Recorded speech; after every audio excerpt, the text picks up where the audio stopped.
Hello students and welcome to physics pep talk. ಇವತ್ತಿನ ಒಂದು ವಿಡಿಯೋದಲ್ಲಿ ನಾವು ಎಲೆಕ್ಟ್ರಿಕ್ ಚಾರ್ಜಸ್ ಆ್ಯಂಡ್ ಫೀಲ್ಡ್ಸ್ ಈ ಒಂದು ಚಾಪ್ಟ್ರಿಂದ ನಿಮಗೆ ಯಾವ್ಯಾವ ಥರ ಮಲ್ಟಿಪಲ್ ಚಾಯ್ಸ್ ಕ್ವಶನ್ಸ್ ಕೊಡ್ತಾರೆ ಅದನ್ನು ನಾನು ಡಿಸ್ಕಸ್ ಮಾಡ್ತಾ ಬರ್ತೀನಿ.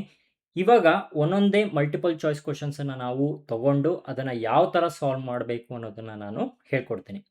ಇವಾಗ ಫಸ್ಟ್ ಒನ್ನನ್ನು ನಾವು ನೋಡೋಣ. When a glass rod is rubbed with silk cloth. Option ಎನಲ್ಲಿ ಏನು ಕೊಟ್ಟಿದ್ದಾರೆ? Silk cloth will lose electrons to glass rod. Option B ನಲ್ಲಿ glass rod will lose electrons to silk cloth. Glass rod acquires negative charge, silk acquires positive charge ಅಂತ ಕೊಟ್ಟಿದ್ದಾರೆ. ಈ ಒಂದು question ಅಲ್ಲಿ ಏನು ಕೇಳ್ತಾ ಇದ್ದಾರೆ ಅಂದ್ರೆ ಗ್ಲಾಸ್ ರಾಡನ್ನ ಸಿಲ್ಕ್ ಕ್ಲಾತ್ ಜೊತೆ ರಬ್ ಮಾಡಿದಾಗ ಏನಾಗುತ್ತೆ ಅಂತ ಅವರು ಕೇಳ್ತಾ ಇದ್ದಾರೆ. ಇದೆಲ್ಲ ಬೇಸಿಕ್ ಕಾನ್ಸೆಪ್ಟ್ಸು. ನೀವು ನೋಡಿದ ತಕ್ಷಣ ಆಪ್ಷನನ್ನು ನೀವು ಟಿಕ್ ಮಾಡ್ಬೋದು. ಇಲ್ಲಿ ನಾನು ಎಕ್ಸ್ಪ್ಲೈನ್ ಮಾಡ್ತಾ ಇರೋದ್ರಿಂದ ನಿಮಗೆ ಫಸ್ಟ್ ಕಾನ್ಸೆಪ್ಟನ್ನು ಹೇಳಿ ಅದಾದಮೇಲೆ ಯಾವುದು ಕರೆಕ್ಟ್ ಆಪ್ಷನ್ ಅಂತ ನಾನು ಡಿಸ್ಕಸ್ ಮಾಡ್ತಾ ಬರ್ತೀನಿ. ಇವಾಗ ಗ್ಲಾಸ್ ರಾಡನ್ನು ನಾವು ಸಿಲ್ಕ್ ಕ್ಲಾತ್ ಜೊತೆ ರಬ್ ಮಾಡಿದಾಗ ಏನಾಗುತ್ತೆ, ಗ್ಲಾಸ್ ರಾಡಿಂದ ಎಲೆಕ್ಟ್ರಾನ್ಸು ಸಿಲ್ಕ್ ಕ್ಲಾತಿಗೆ ಹೋಗುತ್ತೆ. ಅದರಿಂದ ಸಿಲ್ಕ್ ಕ್ಲಾತ್ ಏನಾಗುತ್ತೆ, ನೆಗೆಟಿವ್ ಚಾರ್ಜನ್ನು ಅಕ್ವೈರ್ ಮಾಡ್ಕೊಳ್ಳುತ್ತೆ. ಗ್ಲಾಸ್ ರಾಡು ಈಕ್ವಲ್ ಪಾಸಿಟಿವ್ ಚಾರ್ಜನ್ನು ಅಕ್ವೈರ್ ಮಾಡ್ಕೊಳ್ಳುತ್ತೆ ಅಂತ ನಿಮಗೆ ಗೊತ್ತಿರಬೇಕು. ಈ ಕಾನ್ಸೆಪ್ಟ್ ಗೊತ್ತಿತ್ತು ಅಂತ ಹೇಳಿದ್ರೆ ಇವಾಗ ಯಾವ ಆಪ್ಷನ್ ಕರೆಕ್ಟ್ ಅನ್ನೋದನ್ನು ಈಸಿಯಾಗಿ ನೀವು ಚೂಸ್ ಮಾಡ್ಕೊಬೋದು. ಇವಾಗ ಫಸ್ಟ್ ಆಪ್ಷನ್ ಏನು ಕೊಟ್ಟಿದ್ದಾರೆ? Silk cloth will lose electrons to glass rod. ಇಲ್ಲಿ ಗ್ಲಾಸ್ ರಾಡು ಸಿಲ್ಕ್ ಕ್ಲಾತಿಗೆ ಎಲೆಕ್ಟ್ರಾನ್ಸ್ ಎಲ್ಲ ಲೂಸ್ ಮಾಡ್ಕೊಳ್ಳೋದು, ಸಿಲ್ಕ್ ಕ್ಲಾತ್ ಗ್ಲಾಸ್ ರಾಡ್ಗೆ ಅಲ್ಲ. ಅದರಿಂದ ಆಪ್ಷನ್ ಏನಾಗಿರುತ್ತೆ, ಇದು ರಾಂಗ್ ಆಗಿರುತ್ತೆ ಅಂತ ನಾವು ಹೇಳ್ಬೋದು. ನೆಕ್ಸ್ಟ್ ಏನು ಕೊಟ್ಟಿದ್ದಾರೆ? ಆಪ್ಷನ್ ಬಿ ನಲ್ಲಿ glass rod will lose electrons to silk cloth, ಇದು ಕರೆಕ್ಟ್ ಇದೆ. ನೆಕ್ಸ್ಟ್ ಆಪ್ಷನ್ ಸಿ ಕೂಡ ನಾವು ನೋಡೋಣ. Glass rod acquires negative charge ಅಂತ ಇದೆ. ಗ್ಲಾಸ್ ರಾಡು ಪಾಸಿಟಿವ್ ಚಾರ್ಜನ್ನು ಅಕ್ವೈರ್ ಮಾಡ್ಕೊಳ್ಳೋದು, ಅದರಿಂದ ಈ ಆಪ್ಷನ್ ರಾಂಗ್ ಆಗಿರುತ್ತೆ. ಸಿಲ್ಕ್ ಅಕ್ವೈರ್ಸ್ ಪಾಸಿಟಿವ್ ಚಾರ್ಜ್ ಅಂತ ಕೊಟ್ಟಿದ್ದಾರೆ. ಸಿಲ್ಕು ನೆಗೆಟಿವ್ ಚಾರ್ಜನ್ನು ಅಕ್ವೈರ್ ಮಾಡ್ಕೊಳ್ಳೋದು, ಅದರಿಂದ ಈ ಆಪ್ಷನ್ ಕೂಡ ರಾಂಗ್ ಆಗಿರುತ್ತೆ. ದೇರ್ಫೋರ್ ಆಪ್ಷನ್ ಬಿ ಏನಾಗಿರುತ್ತೆ, ಇದು ಕರೆಕ್ಟ್ ಆನ್ಸರ್ ಆಗಿರುತ್ತೆ ಅಂತ ನಾವು ಹೇಳಬಹುದು. ಈಗ ನೆಕ್ಸ್ಟ್ ಒನ್ನನ್ನು ನಾವು ನೋಡೋಣ.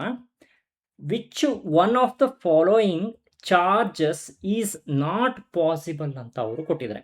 ಇಲ್ಲಿ ಆಪ್ಷನ್ ಎ ನಲ್ಲಿ 1.602 into 10 to the power of -19 coulomb.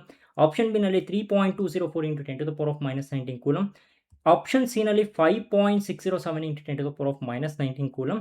And option D ನಲ್ಲಿ 6.408 into 10 to the power of -19 coulomb ಅಂತ ಅವರು ಕೊಟ್ಟಿದ್ದಾರೆ. ಈ ಥರ ಟೈಪ್ ಆಫ್ ಕ್ವಶನನ್ನು ಸಾಲ್ವ್ ಮಾಡಬೇಕು ಅಂತ ಹೇಳಿದ್ರೆ ಬೇಸಿಕ್ ಆಗಿ ನಿಮಗೆ ಕ್ವಾಂಟೈಸೇಷನ್ ಆಫ್ ಚಾರ್ಜ್ ಗೊತ್ತಿರಬೇಕು. ಕ್ವಾಂಟೈಸೇಷನ್ ಆಫ್ ಚಾರ್ಜ್ ಫಾರ್ಮುಲಾ ಗೊತ್ತಿರುತ್ತೆ, that is Q is equal to N times V. ಅಂದರೆ total charge Q on any body ಏನಾಗಿರುತ್ತೆ, that is given by N into E ಅಂತ ಕೊಡ್ತಾರೆ. Where N represents the integer ಅಂತ ನಿಮಗೆ ಗೊತ್ತಿರಬೇಕು. E represents the basic unit of a charge and electron carry ಅಂತ ನಿಮಗೆ ಗೊತ್ತಿರಬೇಕು. ಈ ವ್ಯಾಲ್ಯೂ ಏನಾಗಿರುತ್ತೆ, ದಟ್ ಈಸ್ 1.6. ಅಂದರೆ ಇಲ್ಲಿ ಮ್ಯಾಗ್ನಿಟ್ಯೂಡ್ ಮಾತ್ರ ಕನ್ಸಿಡರ್ ಮಾಡ್ಕೊಡೋದು 1.6 into 10 to the power of -19 coulomb ಅಂತ ನಿಮಗೆ ಗೊತ್ತಿರಬೇಕು. ಇಂಟೀಜರ್ ಅಂತ ಹೇಳಿದ್ರೆ +or-1, +or-2, +or-3, +or-4, ಅಂದರೆ 0 ಈ ಥರ ನಿಮಗೆ ಬರುವಂಥದ್ದನ್ನು ಏನಂತ ಹೇಳ್ತೀವಿ, ಇಂಟೀಜರ್ ಅಂತ ನಾವು ಹೇಳ್ತೀವಿ.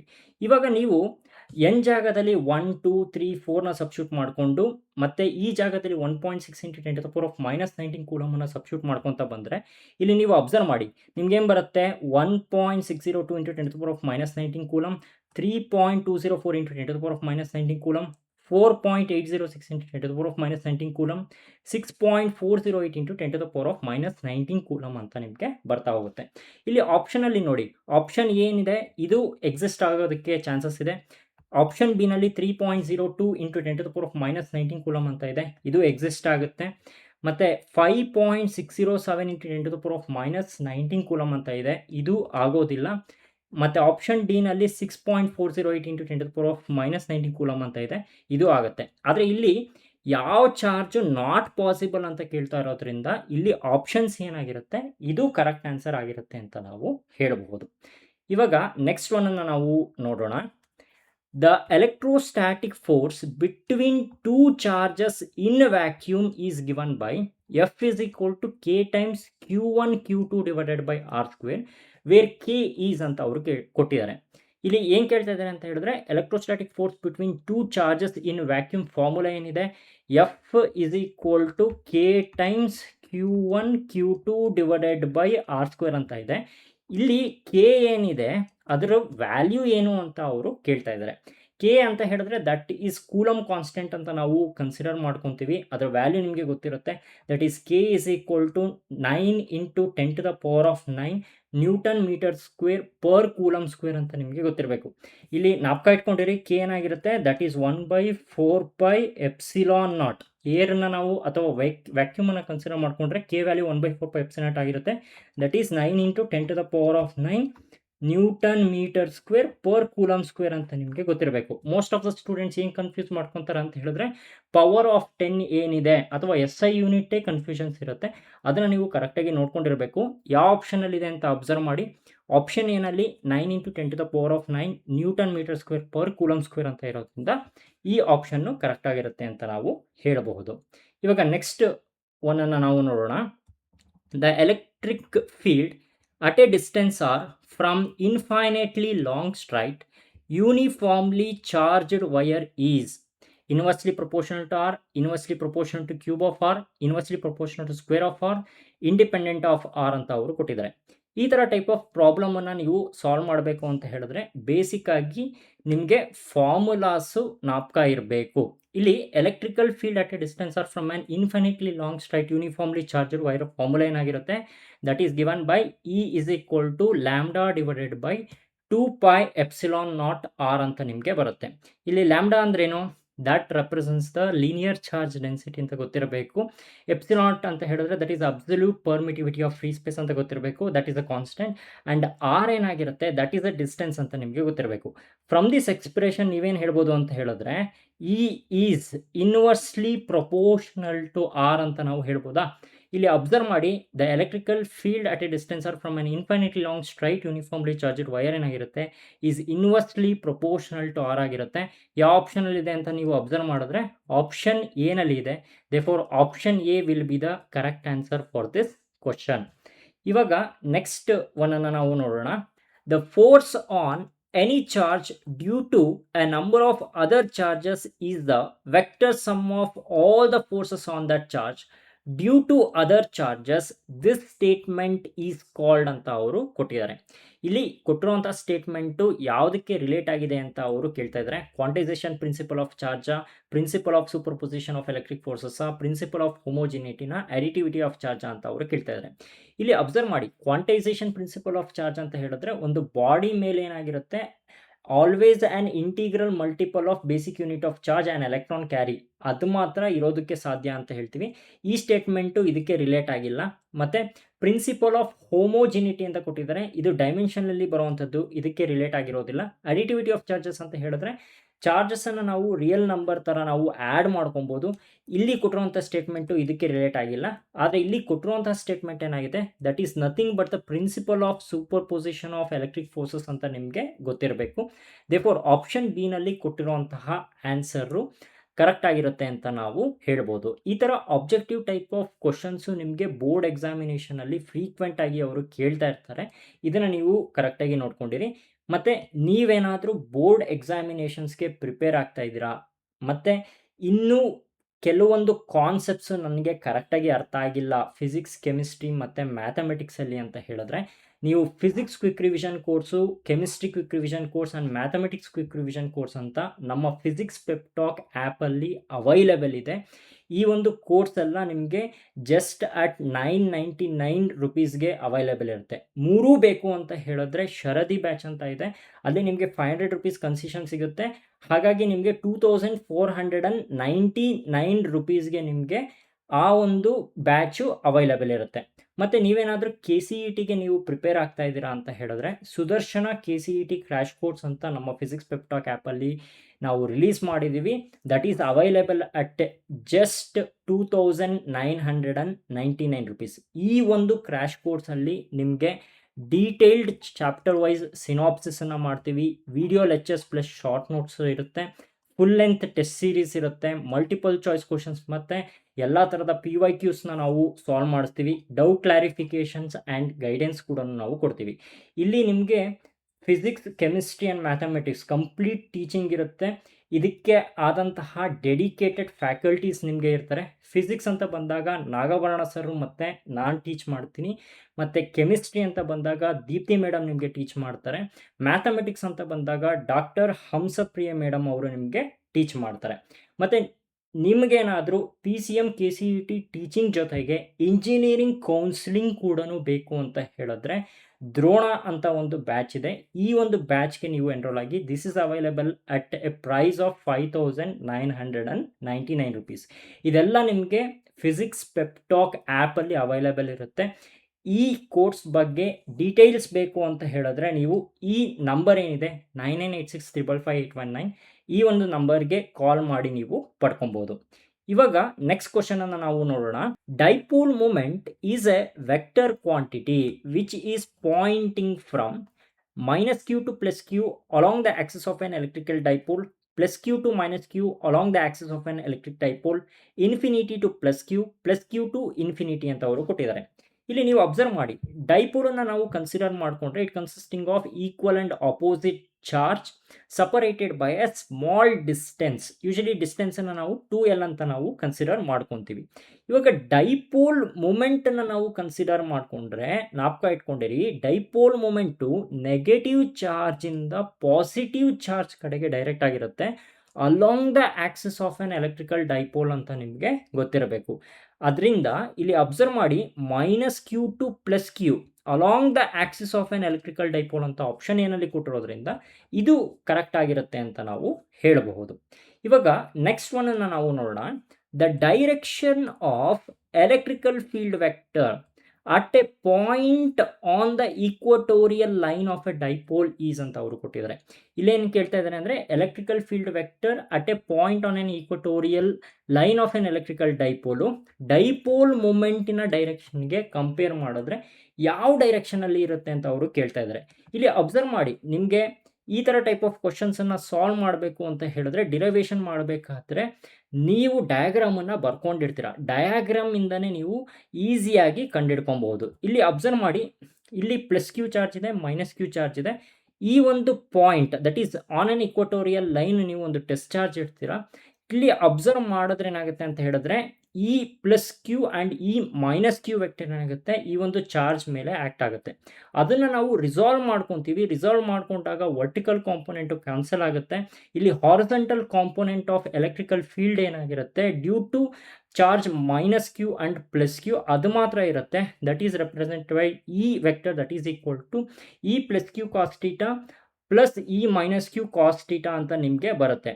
ಈ ಎಲೆಕ್ಟ್ರಿಕಲ್ ಫೀಲ್ಡ್ ಏನಿದೆ that is the resultant electrical field that will be in this direction. ಇಲ್ಲಿ ಅಬ್ಸರ್ವ್ ಮಾಡಿದ್ರೆ ಈ ಡೈರೆಕ್ಷನಲ್ಲಿ ಇರುತ್ತೆ. ಮತ್ತು ಡೈಪೋಲ್ ಮೂಮೆಂಟ್ ಏನಾಗಿರುತ್ತೆ ನೆಗೆಟಿವ್ ಚಾರ್ಜಿಂದ ಪಾಸಿಟಿವ್ ಚಾರ್ಜ್ ಕಡೆ ಇರುತ್ತೆ. ಇವಾಗ ನೀವು ಕಂಪೇರ್ ಮಾಡಿ ನೋಡಿದ್ರೆ ರಿಸಲ್ಟೆಂಟ್ ಎಲೆಕ್ಟ್ರಿಕಲ್ ಫೀಲ್ಡ್ ಏನಾಗಿದೆ that will be in the opposite direction to the dipole moment ಅಂತ ನಾವು ಹೇಳ್ಬೋದು. ಇಲ್ಲಿ ಅಬ್ಸರ್ವ್ ಮಾಡಿ, ಈ ವೆಕ್ಟರ್ ಏನಿದೆ ಮತ್ತು ಪಿ ವೆಕ್ಟರ್ ಏನಿದೆ ಅದೆರಡು ಕೂಡ ಆಪೋಸಿಟ್ ಡೈರೆಕ್ಷನಲ್ಲಿ ಇದೆ. ಅದರಿಂದ ಈ ಒಂದು ಕ್ವಶನ್ಗೆ ಆನ್ಸರ್ ಏನಾಗಿರುತ್ತೆ in the opposite direction to the dipole moment ಅಂತ ಕೊಟ್ಟಿದ್ದಾರಲ್ಲ ಆಪ್ಷನ್ ಬಿನಲ್ಲಿ, ಇದು ಕರೆಕ್ಟ್ ಆಗುತ್ತೆ ಅಂತ ನಾವು ಹೇಳಬಹುದು. ಇವಾಗ ನೆಕ್ಸ್ಟ್ ಒನ್ ಅನ್ನು ನಾವು ನೋಡೋಣ. Name the physical quantity which has a dimension formula LTA ಅಂತ ಅವರು ಕೊಟ್ಟಿದ್ದಾರೆ. ಯೂಶಲಿ ನಾಪ್ಕ ಇಟ್ಕೊಂಡಿರಿ, ಡೈಮೆನ್ಷನ್ ಅಂತ ಬಂದಾಗ ನಾವು ವಿತಿನ್ ದ ಸ್ಕ್ವೇರ್ ಬ್ರ್ಯಾಕೆಟಲ್ಲಿ ನಾವು ರೆಪ್ರೆಸೆಂಟ್ ಮಾಡ್ಕೊತೀವಿ. ಇಲ್ಲಿ 1 dimension in length, 1 dimension in time, 1 dimension in ampere ಯಾವ ಫಿಸಿಕಲ್ ಕ್ವಾಂಟಿಟಿಗೆ ಇದೆ ಅಂತ ಅವರು ಕೇಳ್ತಾ ಇದ್ದಾರೆ. ಇಲ್ಲಿ ಯಾವ್ಯಾವ ಫಿಸಿಕಲ್ ಕ್ವಾಂಟಿಟಿ ಕೊಟ್ಟಿದ್ದಾರೆ ಅಬ್ಸರ್ವ್ ಮಾಡಿ. ಲೀನಿಯರ್ ಚಾರ್ಜ್ ಡೆನ್ಸಿಟಿ ಕೊಟ್ಟಿದ್ದಾರೆ, ಕೆಪಾಸಿಟೆನ್ಸ್ ಕೊಟ್ಟಿದ್ದಾರೆ, ಡೈಪೋಲ್ ಮೂಮೆಂಟ್ ಕೊಟ್ಟಿದ್ದಾರೆ ಮತ್ತು ಚಾರ್ಜ್ ಕೊಟ್ಟಿದ್ದಾರೆ. ಇಲ್ಲಿ ಅಬ್ಸರ್ವ್ ಮಾಡಿ, ಇದಕ್ಕೆಲ್ಲ ನೀವು ಬೇಸಿಕ್ಕಾಗಿ ನಿಮಗೆ ಯೂನಿಟ್ ಗೊತ್ತಿರಬೇಕು. ಇಲ್ಲ ಅಂತ ಹೇಳಿದ್ರೆ ಡೈಮೆನ್ಷನ್ಸನ್ನು ಡೈರೆಕ್ಟಾಗಿ ನೀವು ನಾಪ್ಕ ಇಟ್ಕೊಂಡಿರಬೇಕು. ಇವಾಗ ಚಾರ್ಜ್ ಅಂತ ಬಂದರೆ ಅಬ್ಸರ್ವ್ ಮಾಡಿ, ಚಾರ್ಜನ್ನು ನಾವೇನಂತ ಬರ್ಕೊತೀವಿ that is current into time ಅಂತ ನಾವು ಬರ್ಕೊತೀವಿ. ಅದರಿಂದ ಡೈಮೆನ್ಷನ್ ಏನಾಗಿರುತ್ತೆ ಕರೆಂಟ್ದು 8⁻1, ಇಲ್ಲಿ ಟೈಮು T⁻1 ಅಂತ ಬರುತ್ತೆ. ಇದನ್ನು ಏನಂತ ಬರ್ಕೊಬೋದು AT ಅಂತ ಸಿಂಪಲ್ ಆಗಿ ನಾವು ಬರ್ಕೊಬೋದು. ಡೈಮೆನ್ಷನ್ ಆಫ್ ಚಾರ್ಜ್ ಏನಾಯಿತು AT ಅಂತ ನಮಗೆ ಬಂತು. ಇವಾಗ ಡೈಪೋಲ್ ಮೂಮೆಂಟ್ ಅಂತ ಹೇಳಿದ್ರೆ that is charge into distance ಅಂತ ನಾವು ಹೇಳ್ತೀವಿ, ಕರೆಕ್ಟಾ?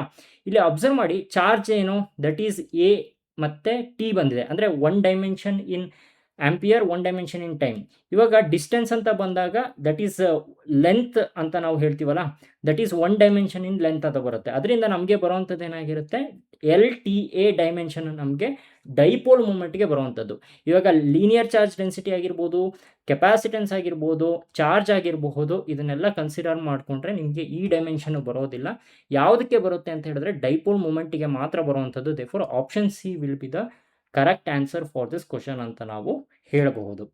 ಇಲ್ಲಿ ನೆಕ್ಸ್ಟ್ ಕ್ವಶನ್ ನಾವು ನೋಡೋದಾದ್ರೆ, when a free electric dipole placed in a non uniform electrical field, the dipole will experience both force and torque, only force but no torque, only torque but not force, neither torque nor force ಅಂತ ಅವರು ಕೊಟ್ಟಿದ್ದಾರೆ. ಇಲ್ಲೇನು ಹೇಳ್ತಾ ಇದ್ದಾರೆ, electrical ಡೈಪೋಲನ್ನು ನಾವು ನಾನ್ uniform electrical ಫೀಲ್ಡಲ್ಲಿ ಇಟ್ಟಾಗ force ಮತ್ತು ಟಾರ್ಕು ಆ್ಯಕ್ಟ್ ಆಗುತ್ತೋ ಇಲ್ಲವೋ ಅಂತ ಅವರು ಕೇಳ್ತಾ ಇದ್ದಾರೆ. ಇವಾಗ ಬೇಸಿಕ್ಕಾಗಿ ನೀವು ಕಾನ್ಸೆಪ್ಟ್ ಏನು ತಿಳ್ಕೊಬೇಕು ಅಂತ ಹೇಳಿದ್ರೆ, ಎಲೆಕ್ಟ್ರಿಕಲ್ ಡೈಪೋಲ್ನ ಯೂನಿಫಾರ್ಮ್ ಎಲೆಕ್ಟ್ರಿಕಲ್ ಫೀಲ್ಡಲ್ಲಿ ಇಟ್ಟಾಗ ನೆಟ್ ಫೋರ್ಸು 0 ಇರುತ್ತೆ, ಆದರೆ ಟಾರ್ಕ್ ಮಾತ್ರ ಆ್ಯಕ್ಟ್ ಆಗುತ್ತೆ. ಆದರೆ ನಾನ್ ಯೂನಿಫಾರ್ಮ್ ಎಲೆಕ್ಟ್ರಿಕಲ್ ಫೀಲ್ಡಲ್ಲಿ ಇಟ್ಟಾಗ ಟಾರ್ಕ್ ಜೊತೆಗೆ ಫೋರ್ಸ್ ಕೂಡ ಆ್ಯಕ್ಟ್ ಆಗುತ್ತೆ ಅಂತ ನಿಮಗೆ ಗೊತ್ತಿರಬೇಕು. ಅದರಿಂದ ಬೋತ್ ಫೋರ್ಸ್ ಆ್ಯಂಡ್ ಟಾರ್ಕ್ ಅಂತ ಆಪ್ಷನ್ ಏನಲ್ಲಿ ಕೊಟ್ಟಿರೋದ್ರಿಂದ option A will be the correct answer for this question. ನೀವು ಇಲ್ಲಿ ಕರೆಕ್ಟಾಗಿ ಅಬ್ಸರ್ವ್ ಮಾಡಬೇಕು, ನಾನ್ ಯೂನಿಫಾರ್ಮ್ ಎಲೆಕ್ಟ್ರಿಕಲ್ ಫೀಲ್ಡ್ ಕೊಟ್ಟಿದ್ದಾರಾ ಅಥವಾ ಯೂನಿಫಾರ್ಮ್ ಎಲೆಕ್ಟ್ರಿಕಲ್ ಫೀಲ್ಡ್ ಕೊಟ್ಟಿದ್ದಾರಾ ಅಂತ. ಯೂನಿಫಾರ್ಮ್ ಎಲೆಕ್ಟ್ರಿಕಲ್ ಫೀಲ್ಡ್ ಕೊಟ್ಟಿತ್ತು ಅಂತ ಹೇಳಿದ್ರೆ only torque but not force ಆಪ್ಷನನ್ನು ಚೂಸ್ ಮಾಡ್ಕೊಬೇಕು. ನಾನ್ ಯೂನಿಫಾರ್ಮ್ ಎಲೆಕ್ಟ್ರಿಕಲ್ ಫೀಲ್ಡ್ ಕೊಟ್ಟಿದ್ದಾರೆ ಅಂತ ಹೇಳಿದ್ರೆ ಬೋತ್ ಫೋರ್ಸ್ ಆ್ಯಂಡ್ ಟಾರ್ಕ್ ಆಪ್ಷನನ್ನು ನೀವು ಚೂಸ್ ಮಾಡ್ಕೊಬೇಕಾಗತ್ತೆ. ಇದನ್ನು ನೀವು ಜ್ಞಾಪಕ ಇಟ್ಕೊಂಡಿರಿ. ಇವಾಗ ನೆಕ್ಸ್ಟ್ ಒನ್ ನಾವು ನೋಡೋಣ. Dash placed in an electrical field experiences a force in the direction opposite to the electrical field ಅಂತ ಅವರು ಕೊಟ್ಟಿದ್ದಾರೆ. ಆಪ್ಷನ್ಸ್ ಅಲ್ಲಿ ಹೆಂಗೆ ಕೊಟ್ಟಿದ್ದಾರೆ, an electron, a positive charge, and neutron, a proton ಅಂತ ಕೊಟ್ಟಿದ್ದಾರೆ. ನೀವು ಜ್ಞಾಪಕ ಇಟ್ಕೊಳ್ಳಿ, ಇಲ್ಲಿ ಬೇಸಿಕ್ ಆಗಿ ಕಾನ್ಸೆಪ್ಟ್ ನಿಮ್ಗೆ ಹೆಂಗೆ ಗೊತ್ತಿರಬೇಕು ಅಂತ ಹೇಳಿದ್ರೆ, ಇವಾಗ ನಾವು ಪಾಸಿಟಿವ್ ಚಾರ್ಜನ್ನು ನಾವು ಕನ್ಸಿಡರ್ ಮಾಡಿಕೊಂಡ್ರೆ that will experience a force in the direction of electrical field ಅಂತ ನಿಮಗೆ ಗೊತ್ತಿರಬೇಕು. ಮತ್ತು ನೆಗೆಟಿವ್ ಚಾರ್ಜನ್ನು ಕನ್ಸಿಡರ್ ಮಾಡಿಕೊಂಡ್ರೆ that will experience a force in the direction opposite to that of electrical field ಅಂತ ನಿಮಗೆ ಗೊತ್ತಿರಬೇಕು. ಇಲ್ಲಿ ಕೊಟ್ಟಿರೋ ಅಂತಹ ಆಪ್ಷನಲ್ಲಿ ಯಾವುದು ನೆಗೆಟಿವ್ ಚಾರ್ಜ್ ಇದೆ ಅಂತ ನಾವು ಕಂಡುಹಿಡ್ಕೊಂಡ್ರೆ ನಮಗೆ ಆನ್ಸರ್ ಸಿಕ್ದಂಗೆ. ಯಾಕಂತ ಹೇಳಿದ್ರೆ direction opposite to the electrical field ಅವರು ಕೇಳ್ತಾ ಇದ್ದಾರೆ. ಇಲ್ಲಿ ಆಪ್ಷನ್ ಏನಲ್ಲಿ ಏನು ಕೊಟ್ಟಿದ್ದಾರೆ, ಆನ್ ಎಲೆಕ್ಟ್ರಾನ್ ಅಂತ ಕೊಟ್ಟಿದ್ದಾರೆ, that is the negative charge, ಅದರಿಂದ ಇದು ಕರೆಕ್ಟ್ ಆಗಿರುತ್ತೆ. ಎ ಪಾಸಿಟಿವ್ ಚಾರ್ಜ್ ಅಂತ ಕೊಟ್ಟಿದ್ದಾರೆ, positive charge in the direction of electrical field experience ಮಾಡುತ್ತೆ, ಅದರಿಂದ ಈ ಆಪ್ಷನ್ ರಾಂಗ್ ಆಗಿರುತ್ತೆ. ನ್ಯೂಟ್ರಾನ್ ಅಂತ ಕೊಟ್ಟಿದ್ದಾರೆ. ಇವಾಗ ನ್ಯೂಟ್ರಾನ್ ಕನ್ಸಿಡರ್ ಮಾಡಿಕೊಂಡ್ರೆ ಎಲೆಕ್ಟ್ರಿಕಲಿ ನ್ಯೂಟ್ರಲ್ ಆಗಿರೋದ್ರಿಂದ it won't experience any force ಅಂತ ನಿಮಗೆ ಗೊತ್ತಿರಬೇಕು. ಮತ್ತು ಎ ಪ್ರೋಟಾನ್ ಅಂತ ಕೊಟ್ಟಿದ್ದಾರೆ, ಇದು ಕೂಡ ಏನಾಗುತ್ತೆ ಪಾಸಿಟಿವ್ ಚಾರ್ಜ್ ಆಗಿರೋದ್ರಿಂದ ಇದು ಕೂಡ ಇನ್ the direction of electrical field force experience ಮಾಡುತ್ತೆ, ಅದರಿಂದ ಈ ಆಪ್ಷನ್ ಕೂಡ ರಾಂಗ್ ಆಗಿರುತ್ತೆ. ದೇರ್ಫೋರ್ ಯಾವ ಆಪ್ಷನ್ ಕರೆಕ್ಟ್ ಅಂತ ಹೇಳಿದ್ರೆ ಆನ್ ಎಲೆಕ್ಟ್ರಾನ್ ಅಂತ ಆಪ್ಷನ್ ಏನಲ್ಲಿ ಕೊಟ್ಟಿದ್ದಾರಲ್ಲ ಇದು ಕರೆಕ್ಟ್ ಆನ್ಸರ್ ಆಗಿರುತ್ತೆ ಅಂತ ನಾವು ಹೇಳಬಹುದು. ಇವಾಗ ನೆಕ್ಸ್ಟ್ ಒನ್ ನಾವು ನೋಡೋಣ. Electrostatic field line can never form closed loop. This is due to conservation of charge, conservation of momentum, quantization of electric charge, conservative nature of electric field ಅಂತ ಅವರು ಕೊಟ್ಟಿದ್ದಾರೆ. ಇಲ್ಲಿ ಡೈರೆಕ್ಟ್ ಆಗಿರುವಂಥ ಕ್ವಶನ್ನು, ಈ ಕ್ವಶನ್ಗೆ ಜ್ಞಾಪಕ ಇಟ್ಕೊಂಡಿರಿ, that is conservative nature of electrical field ಅಂತ ನಿಮಗೆ ಗೊತ್ತಿರಬೇಕು. ಇವಾಗ ನೆಕ್ಸ್ಟ್ ಒನ್ ನಾವು ನೋಡೋಣ. SI unit of electrical flux is ಅಂತ ಅವರು ಕೊಟ್ಟಿದ್ದಾರೆ. ಇಲ್ಲೇನು ಕೇಳ್ತಾ ಇದ್ದಾರೆ, ಎಲೆಕ್ಟ್ರಿಕಲ್ ಫ್ಲಕ್ಸಿನ SI ಯೂನಿಟ್ ಏನಾಗಿರುತ್ತೆ ಅಂತ ಕೇಳ್ತಾ ಇದ್ದಾರೆ. ಈ ಥರ ಟೈಪ್ ಆಫ್ ಪ್ರಾಬ್ಲಮ್ಸ್ಗೆ ನೀವು ಡೈರೆಕ್ಟಾಗಿ ಗೊತ್ತಿತ್ತು ಅಂತ ಹೇಳಿದ್ರೆ SI ಯೂನಿಟ್ಟು ಡೈರೆಕ್ಟಾಗಿ ನೀವು ಆಪ್ಷನನ್ನು ನೀವು ಸೆಲೆಕ್ಟ್ ಮಾಡ್ಕೊಬೋದು. ಇಲ್ಲ ಅಂತ ಹೇಳಿದ್ರೆ ನೀವು ಫಾರ್ಮುಲಾಸ್ ಕನ್ಸಿಡರ್ ಮಾಡಿಕೊಂಡು ಯೂನಿಟ್ಸನ್ನು ಡಿರೈವ್ ಮಾಡ್ಕೊಬೇಕಾಗುತ್ತೆ. ಇವಾಗ ಎಲೆಕ್ಟ್ರಿಕಲ್ ಫ್ಲಕ್ಸ್ ಏನಿದೆ ಫ್ರಮ್ ಗಾಸ್ ಲಾ ನೀವೇನು ಬರ್ಕೊಬೋದು, phi = 1/ε0 ಟೈಮ್ಸ್ Q ಅಂತ ನೀವು ಬರ್ಕೊಬೋದು. ಇವಾಗ ಚಾರ್ಜನ್ನು ನಾವು ಕನ್ಸಿಡರ್ ಮಾಡಿಕೊಂಡ್ರೆ ಅದರ SI ಯೂನಿಟ್ಟು ಕೂಲಂಬು, ಮತ್ತು ε0ದು SI ಯೂನಿಟ್ ನಿಮಗೆ ಗೊತ್ತಿರುತ್ತೆ, that is coulomb square per newton per metre square ಅಂತ ನಿಮಗೆ ಗೊತ್ತಿದೆ.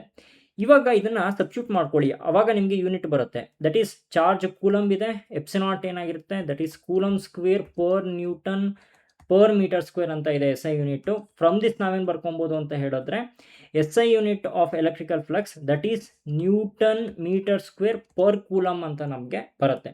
ಇವಾಗ ಆಪ್ಷನನ್ನು ನೀವು ಅಬ್ಸರ್ವ್ ಮಾಡಿದಾಗ ಸ್ವಲ್ಪ ಶಫಲ್ ಮಾಡಿ ಕೊಟ್ಟಿದ್ದಾರೆ. Newton per coulomb metre square ಅಂತ ಕೊಟ್ಟಿದ್ದಾರೆ ಆಪ್ಷನ್ ಸಿ ನಲ್ಲಿ. ಇದು ಕರೆಕ್ಟ್ ಆನ್ಸರ್ ಆಗಿರುತ್ತೆ ಅಂತ ನಾವು ಹೇಳ್ಬೋದು.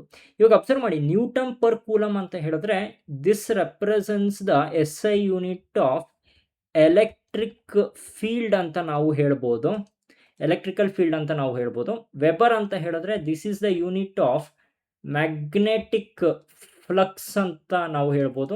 ಇಲ್ಲಿ ಆಪ್ಷನ್ ಡಿ ನಲ್ಲಿ ಇನ್ಯಾವುದೋ ಯೂನಿಟ್ ಕೊಟ್ಟಿದ್ದಾರೆ, ಅದನ್ನ ನಾವು ನೆಗ್ಲೆಕ್ಟ್ ಮಾಡ್ಬೋದು. ಇಲ್ಲಿ ನಾಪಕ ಇಟ್ಕೊಂಡಿರಿ, most of the students magnetic flux ಮತ್ತೆ ಎಲೆಕ್ಟ್ರಿಕಲ್ ಫ್ಲಕ್ಸ್ಗೆ ಯೂನಿಟ್ಗೆ ಕನ್ಫ್ಯೂಸ್ ಮಾಡ್ಕೊತಾರೆ. Electrical flux unit newton per coulomb metre square ಆಗಿರುತ್ತೆ. ಮ್ಯಾಗ್ನೆಟಿಕಲ್ ಫ್ಲಕ್ಸ್ ಏನಾಗಿರುತ್ತೆ ಅದರ ಯೂನಿಟ್ ವೆಬರ್ ಆಗಿರುತ್ತೆ ಅಂತ ನಿಮಗೆ ಗೊತ್ತಿರಬೇಕು. ಇವಾಗ ನೆಕ್ಸ್ಟ್ ಒನ್ ಅನ್ನು ನಾವು ನೋಡೋಣ. The electrical field intensity at a distance R from centre of uniformly charged sphere outside the sphere is E. Which one of the following is correct ಅಂತ ಅವರು ಕೇಳ್ತಾ ಇದ್ದಾರೆ. ಆಪ್ಷನ್ ಎ ನಲ್ಲಿ is directly proportional to Q and is directly proportional to 1/r ಅಂತ ಕೊಟ್ಟಿದ್ದಾರೆ. Option B ನಲ್ಲಿ is directly proportional to 1/q and is directly proportional to 1/r ಅಂತ ಕೊಟ್ಟಿದ್ದಾರೆ. ಅಂಡ್ ಆಪ್ಷನ್ ಸಿ ನಲ್ಲಿ is directly proportional to Q and is directly proportional to 1/r² ಅಂತ ಕೊಟ್ಟಿದ್ದಾರೆ. And option D ನಲ್ಲಿ is directly proportional to Q and is directly proportional to 1/r³ ಅಂತ ಅವರು ಕೊಟ್ಟಿದ್ದಾರೆ.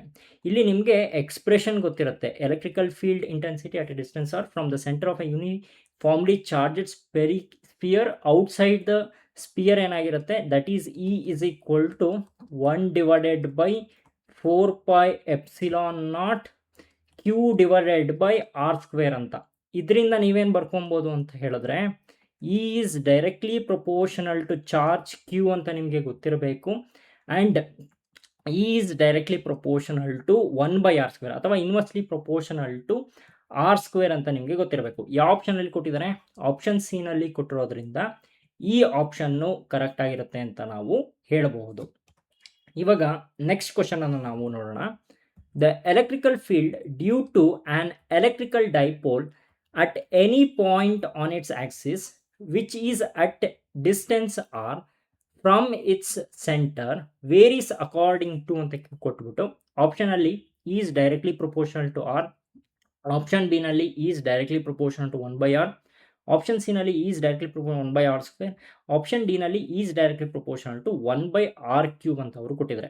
It is electric field due to electrical dipole. ಎರಡು cases ಅಲ್ಲಿ ನೀವು derive ಮಾಡಿರ್ತೀರಾ, ಒಂದು ಆಕ್ಸಿಯಲ್ ಲೈನು, ಇನ್ನೊಂದು ಈಕ್ವಟೋರಿಯಲ್ ಲೈನು.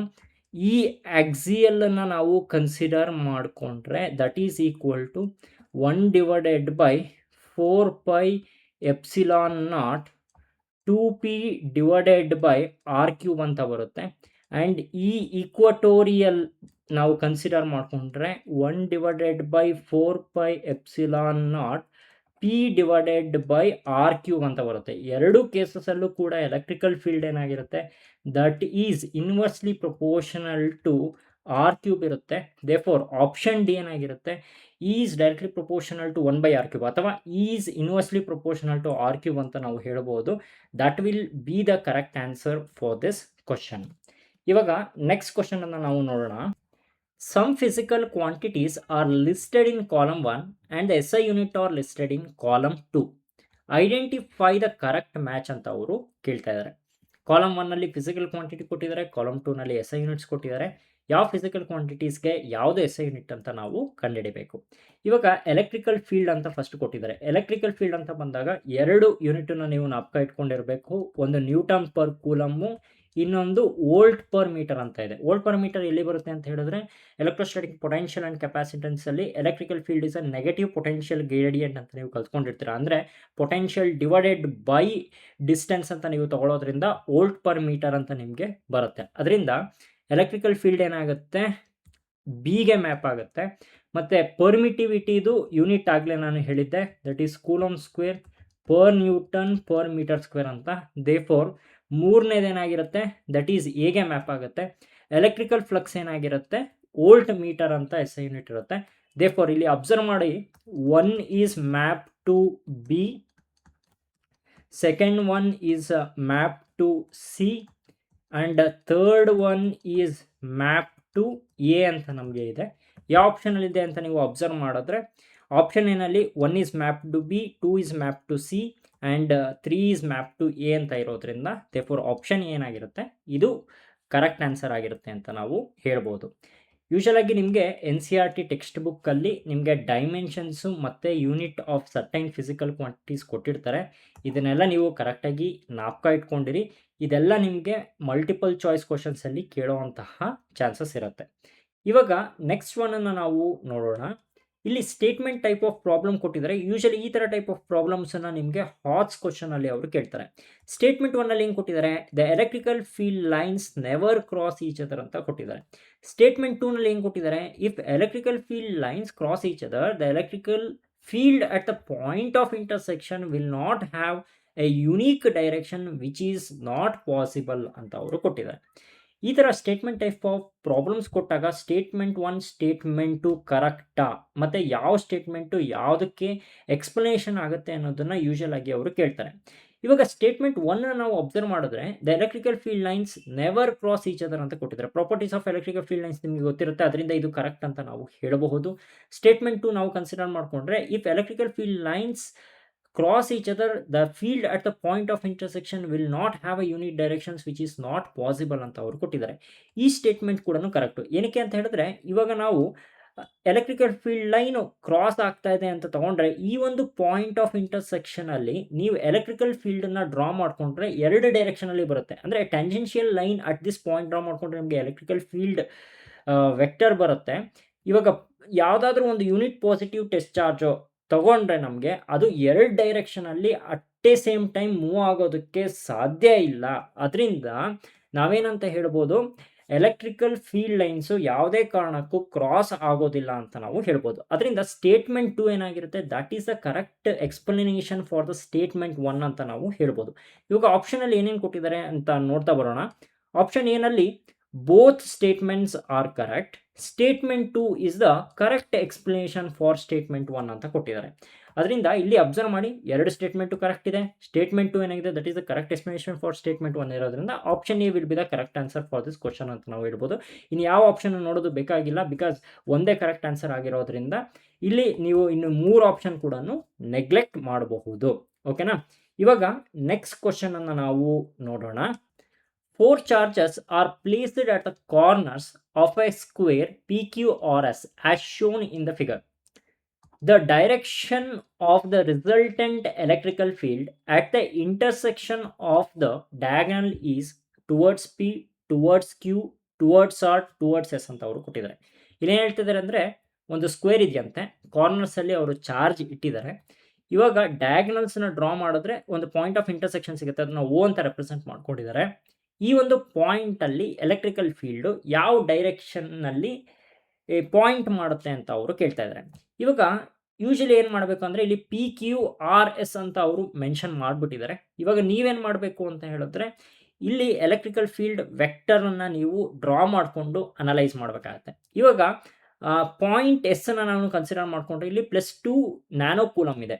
ಇಲ್ಲಿ ಪಾಯಿಂಟ್ 1ನಲ್ಲಿ ನಾನು ಟೆಸ್ಟ್ ಚಾರ್ಜನ್ನು ಇಟ್ಟರೆ that will experience a force in this direction. ಅಂದರೆ ಎಲೆಕ್ಟ್ರಿಕಲ್ ಫೀಲ್ಡ್ ಏನಾಗಿರುತ್ತೆ, ಔಟ್ವರ್ಡ್ ಇರುತ್ತೆ ಅಂತ ನಾವು ಹೇಳ್ಬೋದಾ. ಅದರಿಂದ ಈ ಎಸ್ ಏನಾಗಿರುತ್ತೆ, that will be in this direction ಅಂತ ನಾವು ಹೇಳ್ಬೋದು. Because of +2 nano coulomb at corner Q, again electrical field ಏನಾಗಿರುತ್ತೆ, will be outwards from the point O. ಅದರಿಂದ ಈ ಕ್ಯೂ ಏನಾಗಿರುತ್ತೆ, will be in this direction. ಇಲ್ಲಿ ಅಬ್ಸರ್ವ್ ಮಾಡಿ, ಪಾಯಿಂಟ್ ಎಸ್ ಮತ್ತು ಪಾಯಿಂಟ್ ಕ್ಯೂ ಎರಡರಲ್ಲೂ ಕೂಡ ನಿಮಗೆ ಸೇಮ್ ಚಾರ್ಜೇ ಇದೆ. ಅಂದರೆ ಇದೆರಡೂ ಕೂಡ ಈ q vector that is equal to magnitude of ಈ ಕ್ಯೂ ವೆಕ್ಟರು ಮತ್ತು magnitude of E S vector ಏನಾಗಿರುತ್ತೆ, ಸೇಮ್ ಇದೆ. ಅದರಿಂದ ಇದೇನಾಗುತ್ತೆ, ಎರಡೂ ಕೂಡ ಕ್ಯಾನ್ಸಲ್ ಆಗುತ್ತೆ. ಇದೆರಡೂ ಕೂಡ ಏನಾಗುತ್ತೆ, ಕ್ಯಾನ್ಸಲ್ ಆಗುತ್ತೆ. ಅದರಿಂದ ಈ ಡೈರೆಕ್ಷನಲ್ಲಿ ಎಲೆಕ್ಟ್ರಿಕಲ್ ಫೀಲ್ಡು ಇರೋದಿಲ್ಲ. ನೆಕ್ಸ್ಟ್ ಅಬ್ಸರ್ವ್ ಮಾಡಿ, ಇವಾಗ ಪಾಯಿಂಟ್ P ಕನ್ಸಿಡರ್ ಮಾಡಿಕೊಂಡ್ರೆ +2 ನ್ಯಾನೋ ಕೂಲಮ್ ಇದೆ. ಅದರಿಂದ ಎಲೆಕ್ಟ್ರಿಕಲ್ ಫೀಲ್ಡ್ ಏನಾಗುತ್ತೆ, ಈ ಒಂದು ಪಾಯಿಂಟಿಂದ ಔಟ್ವರ್ಡ್ ಡೈರೆಕ್ಷನಲ್ಲಿ ಇರುತ್ತೆ. ಅದನ್ನು ನಾನೇನಂತ ಬರ್ಕೊತೀನಿ, ಈ P ವೆಕ್ಟರ್ ಅಂತ ನಾನು ಬರ್ಕೊತೀನಿ. ಇಲ್ಲಿ ಏನಾಗಿದೆ, ಪಾಯಿಂಟ್ ಆರಲ್ಲಿ -2 ನ್ಯಾನೋ ಕೂಲಮ್ ಇದೆ. ಇವಾಗ ನೆಗೆಟಿವ್ ಚಾರ್ಜ್ ಇರೋದ್ರಿಂದ ಏನಾಗುತ್ತೆ, that will point towards r ಅಂತಲೇ ನಾವು ಹೇಳ್ಬೋದು. ದೇರ್ಫೋರ್ ಇಲ್ಲಿ ಈ ಆರ್ ಕೂಡ ಏನಾಗಿರುತ್ತೆ, ಟುವರ್ಡ್ಸ್ ಆರ್ ಕಡೆನೇ ಇರುತ್ತೆ. ಅದರಿಂದ ರಿಸಲ್ಟೆಂಟ್ ಎಲೆಕ್ಟ್ರಿಕಲ್ ಫೀಲ್ಡ್ ಏನಾಗಿರುತ್ತೆ, that will be towards R ಅಂತ ನಾವು ಹೇಳ್ಬೋದು. ಇಲ್ಲಿ ಅಬ್ಸರ್ವ್ ಮಾಡಿ, ಎಲೆಕ್ಟ್ರಿಕಲ್ ಫೀಲ್ಡ್ ಏನಾಗಿರುತ್ತೆ, that will be, this is the resultant electrical field ಏನಾಗಿರುತ್ತೆ, that will be towards R ಅಂತ ನಾವು ಹೇಳ್ಬೋದು. ದೇರ್ಫೋರ್ ಆಪ್ಷನ್ ಸಿ ಏನಾಗುತ್ತೆ, ಇದು ಕರೆಕ್ಟ್ ಆಗುತ್ತೆ ಅಂತ ನಾವು ಹೇಳ್ಬೋದು. ಯೂಶಲ್ ಆಗಿ ಇಲ್ಲಿ ನಾಪ್ಕ ಇಟ್ಕೊಂಡಿರ್ಬೇಕಾಗಿರೋದು ಏನು ಅಂತ ಹೇಳಿದ್ರೆ, ಎಲೆಕ್ಟ್ರಿಕಲ್ ಫೀಲ್ಡ್ ಏನಾಗುತ್ತೆ, ಪಾಸಿಟಿವ್ ಚಾರ್ಜ್ ಇತ್ತು ಅಂತ ಹೇಳಿದ್ರೆ ಔಟ್ವರ್ಡ್ ಕನ್ಸಿಡರ್ ಮಾಡ್ಕೊಳ್ಳಿ, ನೆಗೆಟಿವ್ ಚಾರ್ಜ್ ಇತ್ತು ಅಂತ ಹೇಳಿದ್ರೆ ಇನ್ವರ್ಡ್ ಡೈರೆಕ್ಷನಲ್ಲಿ ನೀವು ಕನ್ಸಿಡರ್ ಮಾಡಿಕೊಂಡು ಸಾಲ್ವ್ ಮಾಡಬೇಕು. ಇವಾಗ ನೆಕ್ಸ್ಟ್ ಒನ್ನನ್ನು ನಾವು ನೋಡೋಣ. The following figure shows the electrical field around the two charges where ಅಂತ ಕೊಟ್ಬಿಟ್ಟು Q1 is positive, Q2 is negative, Q1 is negative, Q2 is positive, both charges are positive, both charges are negative ಅಂತ ಅವ್ರು ಕೊಟ್ಟಿದ್ದಾರೆ. ಇವಾಗ ಈ ಒಂದು ಫಿಗರನ್ನು ನೀವು observe ಮಾಡಿ, ಎರಡು ಚಾರ್ಜ್ ಕೊಟ್ಟಿದ್ದಾರೆ Q1 Q2 ಅಂತ. ಇದರಿಂದ ಬರ್ತಾ ಇರುವಂತಹ ಎಲೆಕ್ಟ್ರಿಕಲ್ ಫೀಲ್ಡ್ ಲೈನ್ಸನ್ನು ನೀವು ಅಬ್ಸರ್ವ್ ಮಾಡಬೇಕು. Electrical field lines pointing outwards ಇದೆಯಾ ಅಥವಾ ಪಾಯಿಂಟಿಂಗ್ ಇನ್ವರ್ಡ್ಸ್ ಇದೆಯಾ ಅನ್ನೋದನ್ನು ನೀವು ಚೆಕ್ ಮಾಡಬೇಕು. ಇಲ್ಲೇನಾಗುತ್ತೆ, ಪಾಯಿಂಟಿಂಗ್ ಔಟ್ವರ್ಡ್ ಇದೆ. ಪಾಯಿಂಟಿಂಗ್ ಔಟ್ವರ್ಡ್ ಇತ್ತು ಅಂತ ಹೇಳಿದ್ರೆ Q1 ಏನಾಗಿರಬೇಕು, ಪಾಸಿಟಿವ್ ಚಾರ್ಜ್ ಆಗಿರಬೇಕು. ಅಗೈನ್ Q2 ಅಬ್ಸರ್ವ್ ಮಾಡಿ, ಇಲ್ಲಿ ಎಲೆಕ್ಟ್ರಿಕಲ್ ಫೀಲ್ಡ್ ಲೈನ್ಸ್ ಏನಾಗ್ತಾ ಇದೆ, ಪಾಯಿಂಟಿಂಗ್ ಔಟ್ ಸೈಡ್ ಇದೆ. ಪಾಯಿಂಟಿಂಗ್ ಔಟ್ ಸೈಡ್ ಇರೋದ್ರಿಂದ ಏನಾಗಿರುತ್ತೆ, ಇದು ಕೂಡ ಪಾಸಿಟಿವ್ ಚಾರ್ಜ್ ಆಗಿರಬೇಕು. ಅದರಿಂದ ಎರಡೂ ಕೂಡ ಏನಾಗಿರುತ್ತೆ, ಪಾಸಿಟಿವ್ ಚಾರ್ಜ್ ಆಗಿರುತ್ತೆ ಅಂತ ನಾವು ಹೇಳ್ಬೋದು. ಇವಾಗ ಏನಾದ್ರು ಇನ್ವರ್ಡ್ ಇತ್ತು ಅಂತ ಹೇಳಿದ್ರೆ ನೆಗೆಟಿವ್ ಚಾರ್ಜ್ ಇರುತ್ತೆ ಅಂತ ನಾವು ಹೇಳ್ಬೋದು. ಒಂದು ಇನ್ವರ್ಡು ಒಂದು ಔಟ್ವರ್ಡ್ ಇತ್ತು ಅಂತ ಹೇಳಿದ್ರೆ ಅವಾಗ ನಾವೇನಂತ ಹೇಳ್ಬೋದು, ಒಂದು ಪಾಸಿಟಿವ್ ಚಾರ್ಜ್ ಇನ್ನೊಂದು ನೆಗೆಟಿವ್ ಚಾರ್ಜ್ ಇದೆ ಅಂತ ನಾವು ಹೇಳ್ಬೋದು. ಈ ಕೇಸಲ್ಲಿ ಏನಾಗಿರುತ್ತೆ, both charges are positive charge. Q1 ಮತ್ತು Q2 ಏನಾಗಿರುತ್ತೆ, ಎರಡೂ ಕೂಡ ಪಾಸಿಟಿವ್ ಚಾರ್ಜ್ ಅಂತ ಹೇಳ್ಬೋದು. Therefore option C is correct ಅಂತ ನಾವು ಹೇಳ್ಬೋದು. ಇವಾಗ ನೆಕ್ಸ್ಟ್ ಒನ್ನನ್ನು ನಾವು ನೋಡೋಣ. Which one of the following shows the electrical field lines due to an electrical dipole ಅಂತ ಕೇಳ್ತಾ ಇದ್ದಾರೆ. ಎಲೆಕ್ಟ್ರಿಕಲ್ ಡೈಪೋಲ್ ಅಂತ ಹೇಳಿದ್ರೆ ಒಂದು ಪಾಸಿಟಿವ್ ಒಂದು ನೆಗೆಟಿವ್ ಈಕ್ವಲ್ ಚಾರ್ಜ್ ಇರುತ್ತೆ, which are separated by the some distance. ಇದರ ಎಲೆಕ್ಟ್ರಿಕಲ್ ಫೀಲ್ಡ್ ಲೈನ್ಸ್ ಡಯಾಗ್ರಾಮ್ ನೀವು ಬರ್ಕೊಂಡಿರ್ತೀರ. ಇಲ್ಲಿ ಅಬ್ಸರ್ವ್ ಮಾಡಿ, ಇವಾಗ ಆಪ್ಷನ್ ಡಿನ ನೀವು ಡೈರೆಕ್ಟಾಗಿ ನೆಗ್ಲೆಕ್ಟ್ ಮಾಡ್ಬೋದು. ಇದು ಪಾಯಿಂಟಿಂಗ್ ಔಟ್ವರ್ಡ್ ಇರೋದ್ರಿಂದ ಇದು ಪಾಸಿಟಿವ್ ಚಾರ್ಜ್, ಒಂದೇ ಒಂದು ಚಾರ್ಜ್ ಇರುವಂಥದ್ದು. ಇವಾಗ ಆಪ್ಷನ್ ಸಿನ ನಾವು ನೋಡಿದ್ರೆ ಇಲ್ಲಿ ಅಬ್ಸರ್ವ್ ಮಾಡಿ, ಎಲ್ಲ ಏನಾಗ್ತಾ ಇದೆ, ಔಟ್ವರ್ಡ್ ಡೈರೆಕ್ಷನಲ್ಲಿ ಪಾಯಿಂಟ್ ಆಗ್ತಾ ಇದೆ. ಹಾಗಾಗಿ ಇದೆಲ್ಲ ಏನಾಗಿರುತ್ತೆ ಅಂತ ಹೇಳಿದ್ರೆ ಇದು ಪಾಸಿಟಿವ್ ಚಾರ್ಜು, ಇದು ಪಾಸಿಟಿವ್ ಚಾರ್ಜ್ ಆಗಿರುತ್ತೆ. ಇವಾಗ Q1 Q2 ಆಪ್ಷನ್ ಏನಲ್ಲಿ ನಾವು ಅಬ್ಸರ್ವ್ ಮಾಡಿದ್ರೆ ಒಂದು ನೆಗೆಟಿವ್ ಚಾರ್ಜ್ ಇದೆ, ಒಂದು ಪಾಸಿಟಿವ್ ಚಾರ್ಜ್ ಇದೆ ಅಂತ ಹೇಳ್ಬೋದು. ಬಿಕಾಸ್ ಎಲೆಕ್ಟ್ರಿಕಲ್ ಫೀಲ್ಡ್ ಲೈನ್ಸ್ ಒಂದು ಒಳಗೆ ಬರ್ತಾ ಇದೆ, ಇನ್ನೊಂದು ಹೊರಗೆ ಹೋಗ್ತಾ ಇದೆ. ಆದರೆ ಎಲೆಕ್ಟ್ರಿಕಲ್ ಫೀಲ್ಡ್ ಲೈನ್ಸ್ ಏನಾಗ್ತಾ ಇದೆ, it is not proper. Because ಇಲ್ಲಿ equal and opposite charge consider ಮಾಡ್ಕೊತಾ ಇರೋದ್ರಿಂದ ನಮಗೆ ಈ ಥರ ಪ್ಯಾಟರ್ನ್ ನಮಗೆ ಬರೋದಿಲ್ಲ. ಇಲ್ಲಿ ನಾವು ಅಬ್ಸರ್ವ್ ಮಾಡಿದ್ರೆ ಇಲ್ಲಿ ಎಲೆಕ್ಟ್ರಿಕಲ್ ಫೀಲ್ಡ್ ಲೈನ್ಸ್ ಏನಾಗ್ತಾ ಇದೆ, ಆಚೆ ಕಡೆ ಹೋಗ್ತಾ ಇದೆ, ಮತ್ತು ಇಲ್ಲಿ ಎಲೆಕ್ಟ್ರಿಕಲ್ ಫೀಲ್ಡ್ ಲೈನ್ಸು ಒಳಗೆ ಬರ್ತಾ ಇದೆ. ಮತ್ತು ಇಲ್ಲಿ ನಾವು ನೋಡಿದ್ರೆ ಈ ಒಂದು ಗ್ರಾಫ್ ಏನಾಗಿರುತ್ತೆ, ಕರೆಕ್ಟಾಗಿ ಮ್ಯಾಚ್ ಆಗ್ತಾ ಇರೋದ್ರಿಂದ ಇದು ಪಾಸಿಟಿವ್ ಚಾರ್ಜ್ ಆಗಿರುತ್ತೆ, ಇದು ನೆಗೆಟಿವ್ ಚಾರ್ಜ್ ಇದೆ, which are separated by the same distance. ಇದು ಡೈಪೋಲ್ ಮೂಮೆಂಟಿನ ಎಲೆಕ್ಟ್ರಿಕಲ್ ಫೀಲ್ಡ್ ಲೈನ್ಸ್ ಅಂತ ನಾವು ಹೇಳ್ಬೋದು. ದೇರ್ಫೋರ್ ಆಪ್ಷನ್ ಬಿ ಏನಾಗಿರುತ್ತೆ, ಇದು ಕರೆಕ್ಟ್ ಆಗಿರುತ್ತೆ ಅಂತ ನಾವು ಹೇಳ್ಬೋದು. ಈ ಥರ ನೀವು ಅನಲೈಸ್ ಮಾಡಿಬಿಟ್ಟು ಡಯಾಗ್ರಾಮೆಟಿಕಲಿ ಕೊಟ್ಟಂತಹ ಫಿಗರ್ಸನ್ನು ಕರೆಕ್ಟಾಗಿ ನೀವು ಅರ್ಥ ಮಾಡಿಕೊಂಡು ಆಪ್ಷನನ್ನು ನೀವು ಟಿಕ್ ಮಾಡಬೇಕು. ಇವಾಗ ನೆಕ್ಸ್ಟ್ ಒನ್ ನಾವು ನೋಡೋಣ. The given figure is related to Gauss law in electrostatistics. phi is equal to Q by epsilon naught, where Q is equal to ಅಂತ ಅವರು ಕೊಟ್ಟಿದ್ದಾರೆ. ಇಲ್ಲೇನು ಹೇಳ್ತಾ ಇದ್ದಾರೆ ಅಂತ ಹೇಳಿದ್ರೆ, ಇಲ್ಲಿ ಅಬ್ಸರ್ವ್ ಮಾಡಿ, ಫಿಗರನ್ನು ಕೊಟ್ಟಿರ್ತಾರೆ. ಕೆಲವೊಂದು ಸ್ಟೂಡೆಂಟ್ಸ್ಗೆ ಈ ಫಿಗರ್ ನೋಡಿದ್ರೆ ಏನು ಮಾಡಬೇಕು ಅಂತಲೇ ಗೊತ್ತಾಗಲ್ಲ. ಇಲ್ಲಿ ನಾಪ್ಕ ಇಟ್ಕೊಳ್ಳಿ, ಗಾಸ್ ಲಾ ಅಂತ ಬಂದಾಗ ನಾವು ಕನ್ಸಿಡರ್ ಮಾಡ್ಕೊಳ್ಳುವಂತಹ ಚಾರ್ಜ್ ಏನಾಗಿರಬೇಕು, ವಿತಿನ್ ದ ಗಾಸಿಯನ್ ಸರ್ಫೇಸ್ ಇರಬೇಕು. ಇಲ್ಲಿ ಅವರು ಇಲ್ಲಿ ಕೊಟ್ಟಿದಾರಲ್ಲ, this represents the Gaussian surface ಅಂತ ನೀವು ತಿಳ್ಕೊಳ್ಳಿ. ಈ ಗಾಸಿಯನ್ ಸರ್ಫೇಸ್ ಒಳಗೆ ಏನು ಚಾರ್ಜ್ ಇರುತ್ತೆ, that will contribute to the electrical flux. ಅದಕ್ಕಿಂತ ಆಚೆ ಕಡೆ ಏನಿದೆ, ಈ ಗಾಸಿಯನ್ ಸರ್ಫೇಸ್ ಆಚೆ ಕಡೆ ಪ್ಲಸ್ 2 ಮೈಕ್ರೋಕೂಲಮ್ -6 ಮೈಕ್ರೋಕೂಲಮ್ ಏನಿದೆ, this will not contribute to the electrical flux ಅಂತ ಗೊತ್ತಿರಬೇಕು. ಹಾಗಾದರೆ ಇಲ್ಲಿ Q ಏನಾಗಿರುತ್ತೆ, that is equal to +8 microcoulomb -2 microcoulomb, that is equal to 6 microcoulomb ಅಂತ ಬರುತ್ತೆ. +6 ಮೈಕ್ರೋಕೂಲಮ್ ಅಂತ ಬರುತ್ತೆ. ಯಾವ ಆಪ್ಷನಲ್ಲಿದೆ ಅಂತ ನೀವು ಅಬ್ಸರ್ವ್ ಮಾಡಿ, ಆಪ್ಷನ್ ಡಿನಲ್ಲಿ +6 ಮೈಕ್ರೋಕೂಲಮ್ ಅಂತ ಕೊಟ್ಟಿರೋದ್ರಿಂದ ಇದು ಕರೆಕ್ಟ್ ಆನ್ಸರ್ ಆಗಿರುತ್ತೆ. ಸ್ಟೂಡೆಂಟ್ಸ್ ಏನು ಮಾಡ್ತಾರೆ ಅಂತ ಹೇಳಿದ್ರೆ, ಎಲ್ಲ ಚಾರ್ಜಸ್ಸನ್ನು ಕನ್ಸಿಡರ್ ಮಾಡಿಕೊಂಡು Q ಈಸ್ ಈಕ್ವಲ್ ಟು ಅಂತ ತಗೊಂಡು ಇದೆಲ್ಲ ಅದನ್ನು ಆ್ಯಡ್ ಮಾಡಿಬಿಟ್ಟು ಆನ್ಸರ್ ಬರ್ಕೊತೀರಾ. ಆ ಥರ ಮಾಡ್ಕೊಳ್ಳೋದಕ್ಕೆ ಹೋಗಬೇಡಿ. ಇಲ್ಲಿ ನಾಪ್ಕ ಇಟ್ಕೊಂಡಿರಿ, ಗಾಸಿಯನ್ ಸರ್ಫೇಸಲ್ಲಿ ಏನು ಚಾರ್ಜ್ ಇರುತ್ತೆ ಅದನ್ನು ಮಾತ್ರ ನೀವು ಕನ್ಸಿಡರ್ ಮಾಡ್ಕೊಬೇಕು. That will contribute to the electrical flux ಅಂತ ನಿಮಗೆ ಗೊತ್ತಿರಬೇಕು. ಇಷ್ಟು ಮಲ್ಟಿಪಲ್ ಚಾಯ್ಸ್ ಕ್ವಶನ್ಸು ನೀವು ಎಲೆಕ್ಟ್ರಿಕ್ ಚಾರ್ಜಸ್ ಆ್ಯಂಡ್ ಫೀಲ್ಡ್ಸಲ್ಲಿ ಬೋರ್ಡ್ ಎಕ್ಸಾಮ್ಸ್ಗೆ ನೋಡ್ಕೊಂಡಿರಬೇಕು. ಇನ್ನಷ್ಟು ಮಲ್ಟಿಪಲ್ ಚಾಯ್ಸ್ ಕ್ವಶನ್ಸನ್ನು ನೀವು ಸಾಲ್ವ್ ಮಾಡಿ ನಿಮಗೆ ಕಾನ್ಸೆಪ್ಟ್ ಇನ್ನೂ ಕೂಡ ಕ್ಲಾರಿಟಿ ನಿಮಗೆ ಸಿಗುತ್ತೆ. That's it for this video, guys. I'm your teacher Mukund. I will meet you guys in the next video. Until then, have a nice day. Bye.